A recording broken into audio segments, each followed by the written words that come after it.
Hey Ridgeview Foxes, Mrs. Dando here, your school counselor.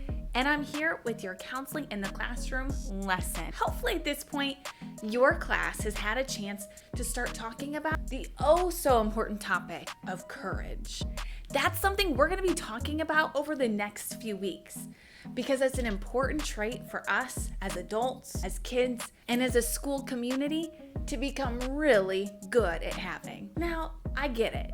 Courage isn't a new word for any of you, but we're kind of hoping that you start to think about courage in a different kind of way. You see, a lot of times when we think about courage, we think about somebody taking a huge risk, doing something crazy or wild. Maybe when you think about courage, you think of somebody skydiving, jumping out of an airplane, or a firefighter climbing up into a tree to save a kitten.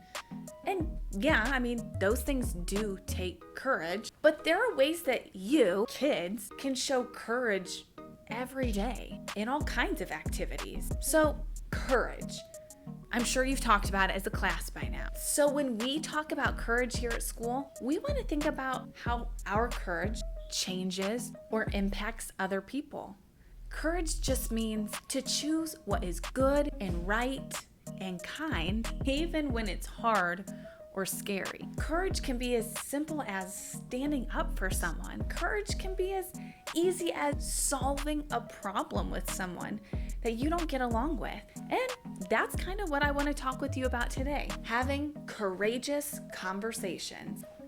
A conversation is just a talk that you're having with someone. And what would a courageous conversation look like? Well, I'm here to let you know. You see, it's pretty easy to do the right thing when an adult is watching. I bet we've all had that moment before, right? It takes a different type of courage to do the right thing, to stick up for others, to try to solve your own problems when an adult is not around. So today, I want to teach you a way to have courageous conversations, to fix problems with your friend or classmates when there might not always be an adult around. And the first thing you need to have for a courageous conversation, perspective. That is just another way to say, I can kind of see things from your point of view. I might not agree with it, but I can see things from your point of view. You might even hear somebody say, take a walk in my shoes, trying to understand the other person's side of the story. That takes courage because it's not easy, but it's the right and kind thing to do. So how do we have courageous conversations? We're going to use something called the peace walk. Now you can kind of see that the peace walk looks a little bit like this crazy circle that makes no sense. But I'm going to walk you through it. Get it? I'm going to walk you through the peace walk. A peace walk is something we would use if we were having an issue or a problem with a classmate or a friend. Let's use the example of my friend, Mrs. Keithy, hasn't been playing with me lately. I'm pretty bummed out. She's been deciding to go play with Mr. Jefferson, Mr. James, and sometimes even the first grade teachers, and not with me. I don't get it. I don't understand what I did. I didn't do anything. We've got a problem. Now, I could not have courage and just ignore the problem and let the problem keep getting bigger and bigger. Or I could have a courageous conversation with her and try to solve this problem. Let's look at our peace walk. You can kind of see that the peace walk zigzags back and forth and around each other. That's because as we talk about our problem, we're going to pay attention to how the other person is feeling. That's how we understand their perspective. Do you remember that word? I mean, I only said it like 3 minutes ago. Come on, you guys. So to begin this courageous conversation as part of our peace walk, we're simply going to state the problem. I'm going to tell Mrs. Keithy what I feel the problem is. Mrs. Keithy, I feel left out because you're not playing with me anymore. Then, at that point, you can see on my peace walk, I give Mrs. Keithy a chance to tell me what she feels the problem is. Then, once I state my problem, we move to the next part of our peace walk. And this is where it zigzags a little bit because I'm going to share my feelings, left out, sad, embarrassed, disappointed. And I'm going to zigzag over to the other part of our peace walk and allow Miss Keithy to share her feelings. This is where I'm going to learn perspective. I'm going to learn how my friend or my classmate is feeling about the situation too.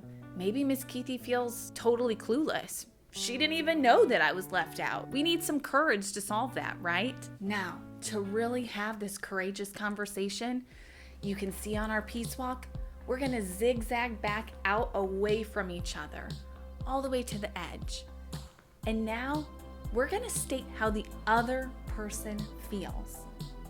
This is how I know Mrs. Keithy heard me and I heard Mrs. Keithy. And I'm gonna state what her feelings were, and she's gonna state to me what my feelings were. This is how we understand perspective, and we start to build empathy for one another. Understanding how the other person feels, which takes so much courage. Now that we understand what the problem was, how we feel, how the other person feels, we're going to brainstorm together some solutions to this problem. For my problem, it could be pretty simple. Miss Keithy will say, hey, if I'm leaving you out, let me know. There are lots of ways that we can solve our problem. As older kids here at Ridgeview, I know that you've spent a lot of time the last few years figuring out how to problem solve. This is the part where you will use those skills to solve that problem. So now that we've brainstormed ideas together, we're gonna step towards each other in our peace walk and choose the best solution to solve our problem. Do you see how that zigzagging back and forth gave us each a chance to look at things from the other person's point of view? Understand things from the other person's perspective. Now, when you choose a solution that's best for you, you may be able to come together and find something that works out great for you. Or maybe you find that we're just gonna agree to disagree. And that's okay too. But this peace walk is meant to be a tool for you to walk through those problems and have courageous conversations when problems arise. Each of you is gonna get a copy of this in your classroom.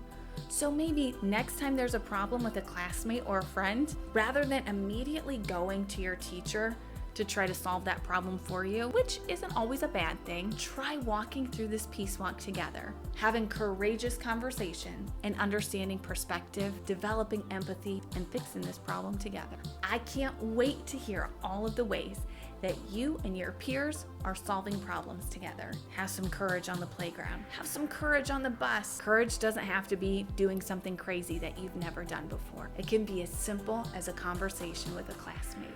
Well, I've taken up enough of your time today. I'll see you guys around. And as always, at Ridgeview, you belong, you matter, and you are worthy. See you guys.